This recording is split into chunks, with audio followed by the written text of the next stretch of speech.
You think you've moved on from your childhood. You have your own life now, your own home, your own choices.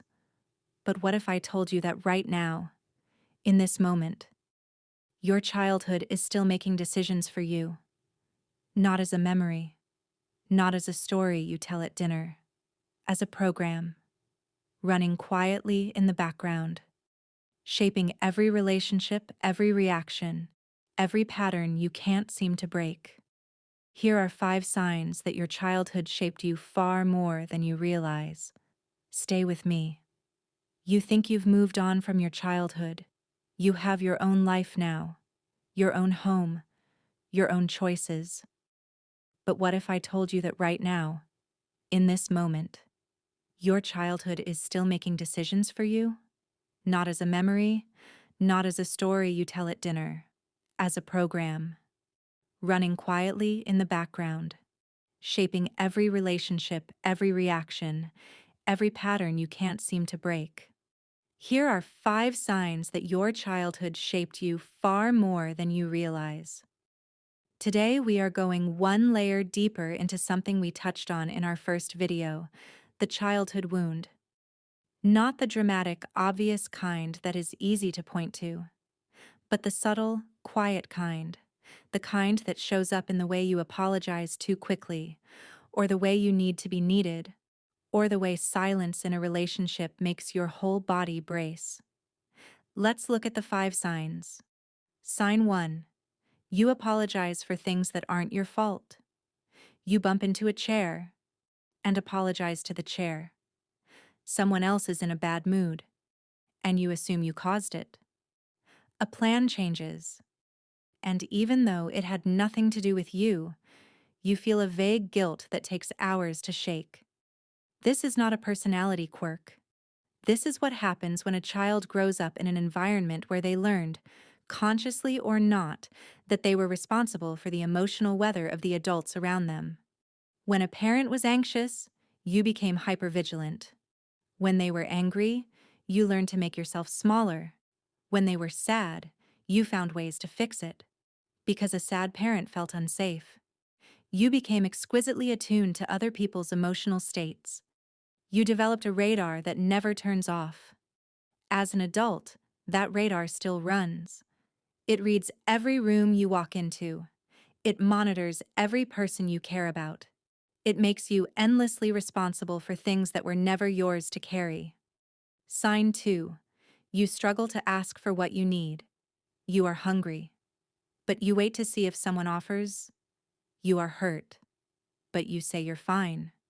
You need help. But you handle it alone and quietly resent the fact that no one noticed. This pattern is almost always rooted in a childhood where having needs felt dangerous, where asking was met with dismissal, annoyance, or worse, shame. You're too sensitive. We don't have time for this. Other kids don't complain like you do. The child receives the message clearly.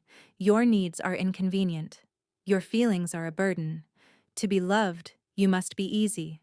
So you learn to need as little as possible, to be low maintenance, to celebrate your independence while quietly starving for care. As an adult, you give endlessly because giving feels safe, but receiving? Receiving makes you uncomfortable. It feels like owing something. It feels like vulnerability. It feels like the moment before the rug gets pulled. Sign 3. You have a deep fear of conflict, not just a preference for peace, but a visceral, physical reaction to raised voices, disagreement, or even the possibility of someone being upset with you. Your heart rate spikes. Your thoughts race. You will do almost anything. Agree with things you don't agree with. Abandon your own position. Over-explain. Over-apologize. To make the tension stop. This is a nervous system response. It is not weakness. It is memory. If conflict in your home growing up felt unpredictable, if disagreement could suddenly escalate, or if someone's anger felt threatening, your nervous system learned to treat all conflict as dangerous. It stored that lesson in your body.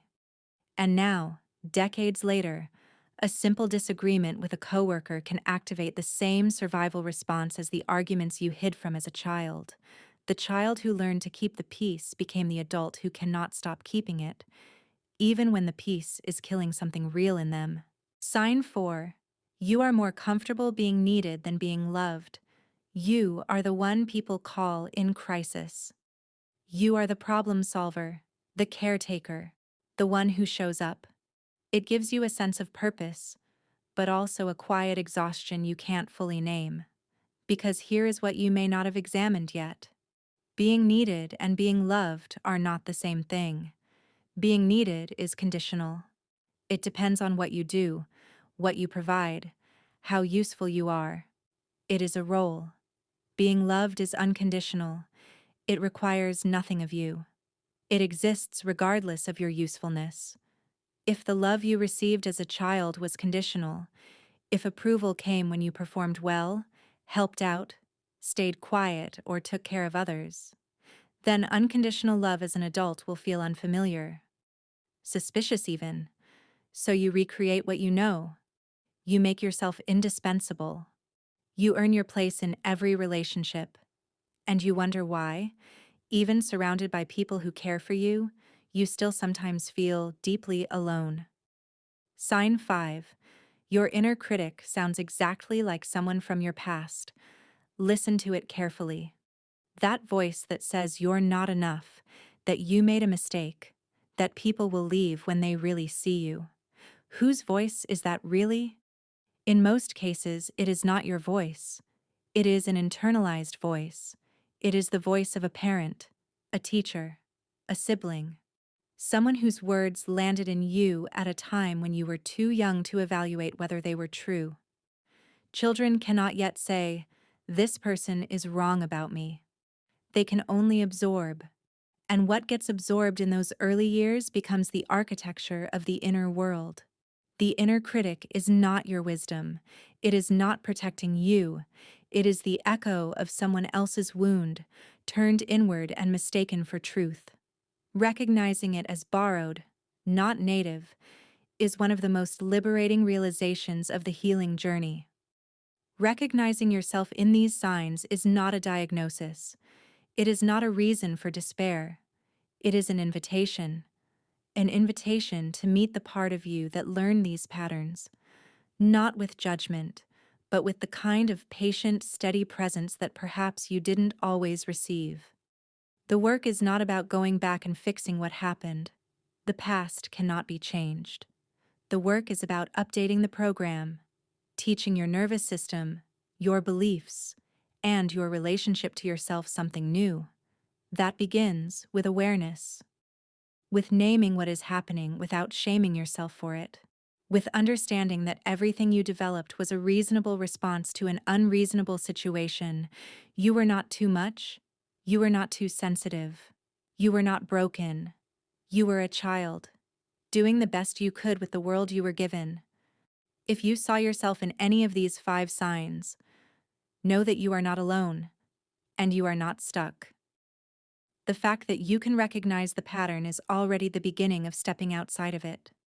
Awareness doesn't fix everything, but nothing changes without it. Your childhood shaped you, but it does not define you. You get to choose what you do with what was given to you. That choice is one of the most profound freedoms available to a human being. Subscribe to Soul Decoded for weekly videos on the psychology and spirituality of healing. And in the comments, which of these 5 signs hit closest to home for you? Your answer might help someone else feel less alone. This is Soul Decoded, and you now have more of the map.